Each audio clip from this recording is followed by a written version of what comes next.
کیا حاجی بھی یکم ذی الحجہ سے بال اور ناخن نہیں کاٹے گا جبکہ مدینہ سے واپسی پہ عمرہ کرنا ہے؟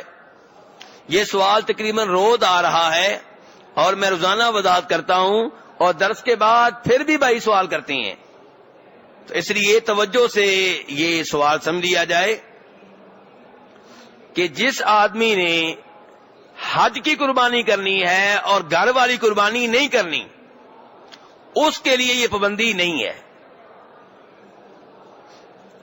ذی الحجہ کا چاند نظر آ گیا اور آپ نے قربانی کرنی ہے تو ناخن نہ کاٹیں، بال نہ کاٹیں، یہ پابندی اس کے لیے نہیں ہے جو حج والی قربانی کر رہا ہے دوسری نہیں کر رہا۔ یہ پابندی اس کے لیے ہے جو گھر والی قربانی کر رہا ہے۔ گھر والی قربانی کر رہا ہے وہ حج والی قربانی چاہے نہ کرے، جیسے پاکستان میں لوگ بیٹھے ہوئے ہیں جو حج پہ نہیں آئے، وہ وہاں پہ قربانی کر رہے ہیں، ان کے لیے پابندی ہے۔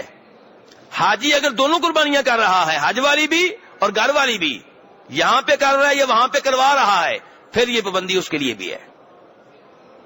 تو اس پابندی کا تعلق کون سی قربانی سے ہے؟ گھر والی قربانی سے، جو عید والی قربانی ہوتی ہے، حج والی نہیں۔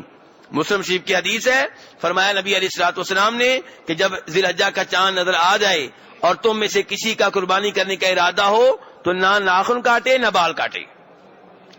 اب رہ گیا وہ حاجی جس نے دونوں قربانیاں کرنی ہیں لیکن اس نے عمرہ بھی کرنا ہے ابھی جا کر، تو وہ کیا کرے؟ تو وہ جب طواف کر لے گا، صفا مروہ کی صحیح کر لے گا، تو صفا مروہ کے بعد صرف سر کے بال کاٹ سکتا ہے، ناخن نہیں، مونچھوں کے بال نہیں، اور داڑھی کے بال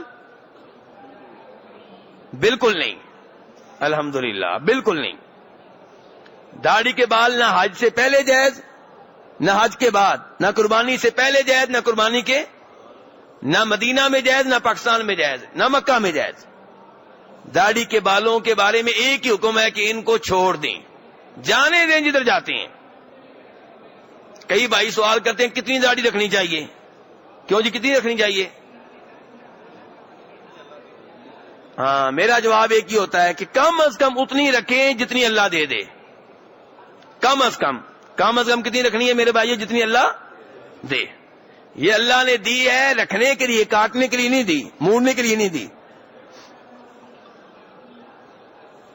تو بہرحال حاجی اگر دونوں قربانیاں کر رہا ہے تب وہ ناخن نہیں کاٹے گا، بال نہیں کاٹے گا، سوائے ان بالوں کے جو طواف کرنے کے بعد صفا مروہ کی صحیح کے بعد سر کے بال کاٹے جائیں گے بس۔